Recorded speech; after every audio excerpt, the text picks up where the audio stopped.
Hey guys, welcome once again our own channel clear dots classes, जहां हम करते हैं सारे एग्जाम्स के डॉट को क्लियर। दोस्तों, मैं हूं अभिषेक और आप देख रहे हो क्लियर डॉट्स क्लासेस। दोस्तों, जैसे कि आपको पता है कि आज के सेशन में हम आपके बीच एसएससी के कंप्लीट सिलेबस को डिस्कस करने वाले हैं। सो बने रहे हमारे वीडियो के साथ, चलते हैं आज के सेशन की ओर। सो दोस्तों, as you know that very well कि best strategy is the key of success. जैसे कि आपको पता है कि अच्छी रणनीति जो होती है ना, एक सफलता की ही कुंजी होती है मेरे भाई। तो अगर आप एक अच्छा स्ट्रेटेजी बनाते हो तो आपको सक्सेस होने में कोई रोक नहीं सकता। जैसे कि मैं आपको बता दूं कि जो एसएससी का पूरा जो सिलेबस है, कंप्लीट सिलेबस है, उससे हम 3 भागों में डिस्ट्रीब्यूट कर देते हैं मेरे भाई। अगर आप एसएससी के प्रिपरेशन अगर अच्छे ढंग से कर रहे हो तो आपके इससे रिलेट करने वाली जितने भी एग्जाम्स है वो सभी के सभी सिलेबस को आप इजीली वे में कवर कर सकते हो। जैसे कि आप कह रहे हो कि एसएससी से रिलेट कर रहा है हमारा सीजीएल मेंस, सीएचएसएल से, एमटीएस से, तो इन सारे एग्जाम्स पैटर्न को आप इजीली वे में इस वीडियो सेशन के थ्रू आप जान सकते हो कि मेरा आखिरकार कितना सिलेबस है, हम कैसे कवर करें और क्या क्या हमें करना होगा इन सारे एग्जाम्स को क्वालिफाई करने में। सो आपको बिना डरे, बिना कोई हेजिटेशन के इस वीडियो के साथ बने रहना है। चलिए, मैं जानता हूं कि आज के इस वीडियो सेशन में आप कैसे कोई भी एग्जाम्स के पैटर्न को इजीली वे में कवर कर सको। मैं आपको बता दूं कि पूरे एसएससी के पैटर्न को ना 3 भागों में बांट दिया जाता है, जिसमें हमारा पहला आ जाता है ग्रामेटिकल पोर्शन, जिसे हम कहते हैं ग्रामर सेक्शन। ठीक है। अब दूसरा वाला जो आ जाता है हमारा रीडिंग स्किल्स में हमारा कॉम्प्रिहेंशन पोर्शन। और थर्ड वाला जो हो जाता है हमारा वो कैप्स, मतलब वोकैबुलरी सेशन से आपको कौन कौन से चीजें पूछी जाएगी। ठीक है।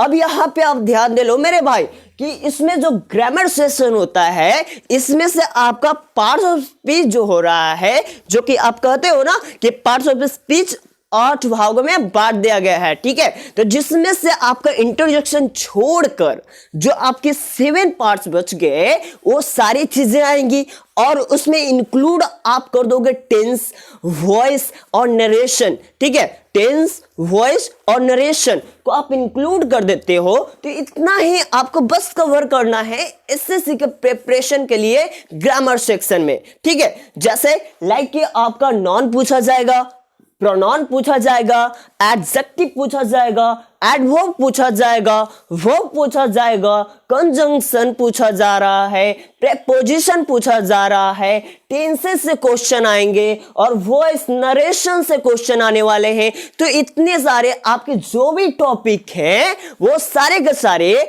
आपको एसएससी में ग्रामेटिकल पोर्शन से पूछे जाएंगे। ठीक है। अब हम जानते हैं, ज्यादा वक्त को जाहिर ना करते हुए, कि आखिरकार रीडिंग स्किल्स जो होता है, आखिरकार जो कॉम्प्रिहेंशन पोर्शन होता है, इसमें से कौन कौन सारी चीजें आपसे एसएससी एग्जाम में पूछे जा रहे हैं। ठीक है। तो आप यहां पे ध्यान दे लेना कि जो कॉम्प्रिहेंशन पोर्शन है उसमें से फर्स्ट बार में आपको पूछे जा रहे हैं अनसीन पैसेज। अब अनसीन पैसेज कोई भी पैसेज दे देगा, इससे आपको क्वेश्चन आएंगे, आप इसे पढ़कर एक सही सा इसका करेक्टली क्या बताओगे, आंसर बताने वाले हो। ठीक है। और यहां पर सेकंड वे में आपको क्लोज टेस्ट मिलने वाले हैं। अगर आप क्लोज टेस्ट दे रहे हो तो आपको पैसेज देने की कोई जरूरत नहीं होगी। अगर आप पैसेज दे रहे हो तो क्लोज टेस्ट नहीं दे सकते हो। ठीक है। क्योंकि दोनों एक दूसरे से रिलेट करते हैं, एक दूसरे के अलावे आते हैं। ठीक है ना। तो चलिए भाई और जानते हैं इसमें कॉम्प्रिहेंशन में क्या क्या सारी चीजें आ रही है। एक आपको मिलने वाले हैं फिलर्स, जिसको आप कहते हैं फिल इन द ब्लैंक्स। और ये फिल इन द ब्लैंक्स कैसे होने वाले हैं, तो fill in the blanks in a paragraph, एक पैराग्राफ में दिया जाएगा और आपको इस पैराग्राफ को फिलर की तरह फिल अप करना है, फिल इन द ब्लैंक्स को भरना है। ठीक है जी। चलिए अब बढ़ते हैं आगे की ओर। क्या है हमारा कॉम्प्रिहेंशन पोर्शन में, तो आपको दिख रहा है सेंटेंस अरेंजमेंट। आपको सेंटेंस को अरेंज करना है, आपको सेंटेंस को अरेंजमेंट में लाना है कि आखिरकार हम किसी सेंटेंस को एनालिसिस कर कैसे अरेंज कर सकते हैं। तो इतने सारे जो चीजें हैं आपको कॉम्प्रिहेंशन पोर्शन में पूछे जा रहे हैं मेरे भाई। अब बढ़ते हैं अपने थर्ड वाले पोर्शन की ओर, जो कि हमारा है वोकैबुलरी सेशन। ठीक है, अब यहां पे देख लो, आप वोकैबुलरी सेशन में आपको सबसे पहले साइनोनिम्स पूछे जा रहे हैं, फिर दूसरा वाला में एंटोनिम्स पूछे जा रहे हैं, तीसरा में एडियम्स एंड फ्रेजेस पूछे जा रहे हैं, वन वर्ड सब्स्टिट्यूशंस और प्रोवर्ब और फ्रेजल वर्ब और सिमिलर वर्ब। मैं आपको बता दूं कि इन सारी चीजों के बारे में मतलब क्या हो रहे। अब साइनोनिम्स के मतलब तो आप समझ ही रहे होगे, क्या होता है भाई, क्या होता है भाई, एक शब्दों से अनेक शब्द बना रहे हो ना, उसी को साइनोनिम्स कहते हैं। एंटोनिम्स को बेपर्यार्थक शब्द कहते हैं, उल्टा वाला शब्द, अपोजिट वर्ड वाला शब्द। ठीक है, अब एडियम्स एंड फ्रेजेस मतलब मुहावरे वाले शब्द जो होते हैं, एडियम्स एंड फ्रेजेस को कहे जा रहे हैं। वन वर्ड सब्स्टिट्यूशंस अनेक शब्दों का एक शब्द मेरे भाई। अब यहां पे प्रोवर्ब हो रहा है, तो प्रोवर्ब का मतलब आप कैसे किसी भी सेंटेंस में सही सही वर्ब का यूज कर रहे हो ना, उसी को प्रोवर्ब कहा जाता है। ये थर्ड वाला यहां पे आप ध्यान दे लोगे तो आपका फ्रेजल वर्ब मिल रहा है। क्या मिल रहा है, फ्रेजल वर्ब मिल रहा है। और फ्रेजल वर्ब क्या होता है, अगर कोई वर्ड 2-3 वर्ड के साथ आए और एक पूरा पूरा अर्थ को प्रकट ना करे तो उसे हम फ्रेजल वर्ब बोलते हैं। क्या बोलते हैं, फ्रेजल वर्ब बोलते हैं। और एक यहां पे आपको लास्ट वाला दिख रहा है सिमिलर वर्ड्स। सिमिलर वर्ड्स भी आपके एसएससी में पूछे जाते हैं।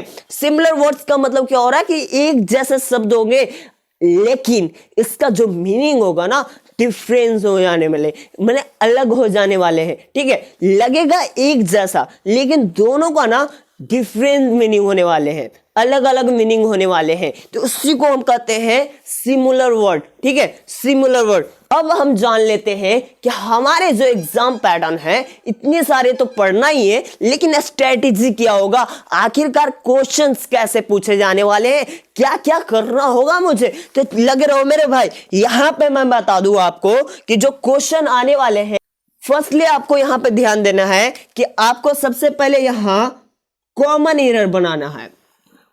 अब यहां पर कॉमन एरर आपको बनाना ही होगा, 2 मार्क्स की बात है भाई। अब यहां पर सेंटेंस इंप्रूवमेंट 2 मार्क्स। ठीक है, यहां पर अगर आप साइनोनिम्स की बात करो तो 3 मार्क्स से आ रहे हैं, आप यहां एंटोनिम्स की बात करो तो 3 मार्क्स के आ रहे हैं, एडियम्स एंड फ्रेजेस की बात करो तो भाई 2 मार्क्स के आ रहे हैं। ठीक है, वन वर्ड सब्स्टिट्यूशंस की बात करो तो यहां पे 2 मार्क्स के आने वाले हैं, स्पेलिंग टेस्ट की बात करो तो 2 मार्क्स के आने वाले हैं, रीअरेंज की बात करो फिर भी 2 मार्क्स आ रहे हैं भाई। ठीक है, अब यहां पे कह लो आप फिलर मतलब फिल इन द ब्लैंक्स की बात करो, 2 मार्क्स के आने वाले हैं, क्लोज टेस्ट 5 मार्क्स के आने वाले हैं। तो अगर आप इन सारी चीजों को मिला लोगे तो आपको 25 मार्क्स कंप्लीट हो जाने वाले हैं आपका। ठीक है, एमटीएस के सिलेबस की भी बात कर रहा हूं मेरे भाई।